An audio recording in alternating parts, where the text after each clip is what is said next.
Bonjour et bienvenue. Aujourd'hui, on s'attaque à une grosse question. Le management de transition, combien ça coûte vraiment? On entend beaucoup de choses, mais qu'est-ce qui se cache réellement derrière les chiffres annoncés par les cabinets? C'est ce qu'on va décortiquer ensemble. Pour commencer, accrochez-vous bien. 800 millions d'euros. C'est le poids du marché français du management de transition en 2023. Oui, vous avez bien entendu. On parle d'un secteur qui est devenu un poids lourd. Et attention, ce n'est pas un feu de paille. Depuis 2019, la croissance moyenne du secteur, c'est 16% par an. C'est tout simplement énorme et ça montre à quel point ce métier s'est professionnalisé à une vitesse folle. Alors, voilà le programme que je vous propose pour y voir plus clair.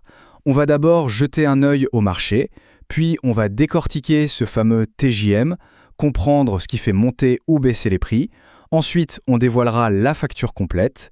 On organisera un petit duel avec le CDI et on finira par regarder vers l'avenir. C'est parti ? Allez, on plonge tout de suite dans le vif du sujet, le marché. On a vu qu'il est en pleine forme, mais ce qui est vraiment intéressant, c'est de regarder comment il est structuré.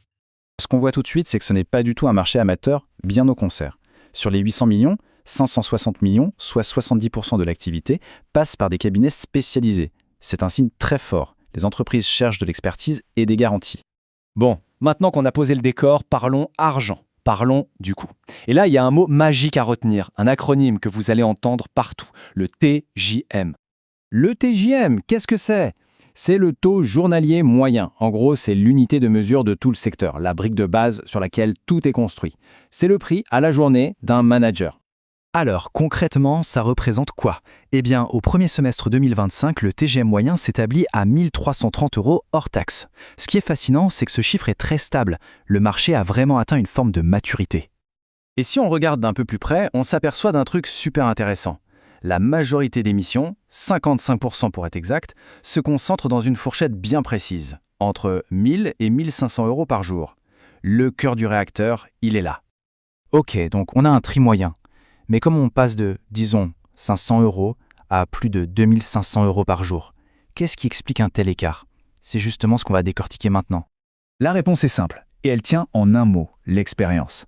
C'est le facteur numéro 1, et de très très loin. Le parcours du manager, ses réussites passées, c'est ça qui va définir la majeure partie du tarif. Et là, le tableau est assez éloquent, on va dire. Regardez un peu. On démarre autour de 600 € pour un profil plus junior, et ça peut grimper à plus de 2500 € pour un dirigeant qui prend un mandat social. La corrélation entre le niveau de responsabilité et le prix est on ne peut plus claire.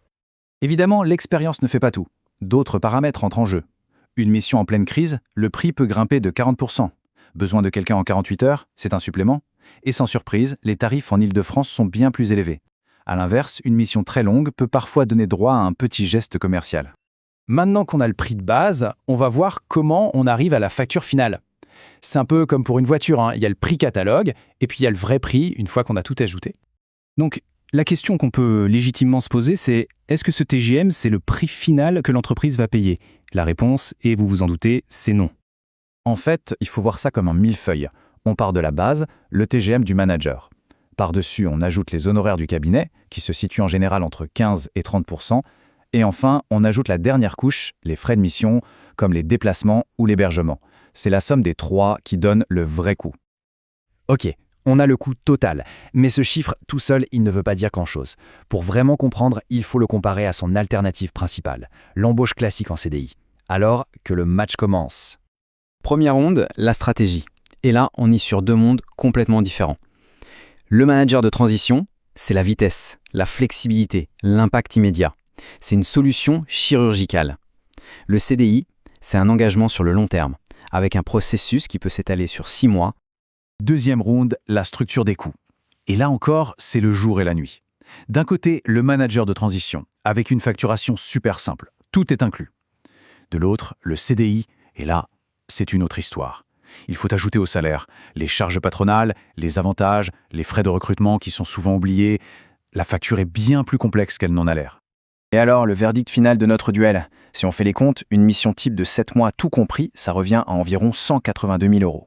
Et le coût total de la première année d'un cadre en CDI, avec absolument tout inclus, on est plus proche des 200 000 €. Et oui, ça fait réfléchir. Allez, pour finir, projetons-nous un peu.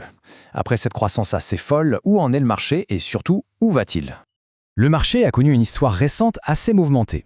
D'abord, une phase de croissance vraiment exceptionnelle jusqu'en 2023, puis, depuis 2024-2025, ça se calme un peu, on entre dans une phase de consolidation. C'est comme si le marché reprenait son souffle avant de repartir.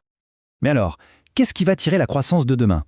Plusieurs grandes tendances se dessinent très clairement. On aura de plus en plus besoin d'experts en IA, en cybersécurité, mais aussi en RSE. Les compétences vont être de plus en plus pointues. Et surtout, ce modèle n'est plus réservé aux grands groupes. Les PME et les ETI viennent de plus en plus. Et tout ça, ça nous amène à la question de fond, la vraie question à se poser. Finalement, est-ce que le management de transition, c'est juste une dépense pour régler un problème urgent, une sorte de rustine, ou est-ce que c'est un véritable investissement stratégique pour aider une entreprise à passer un cap décisif ? Toute la perspective change selon la réponse. Merci beaucoup de m'avoir écouté.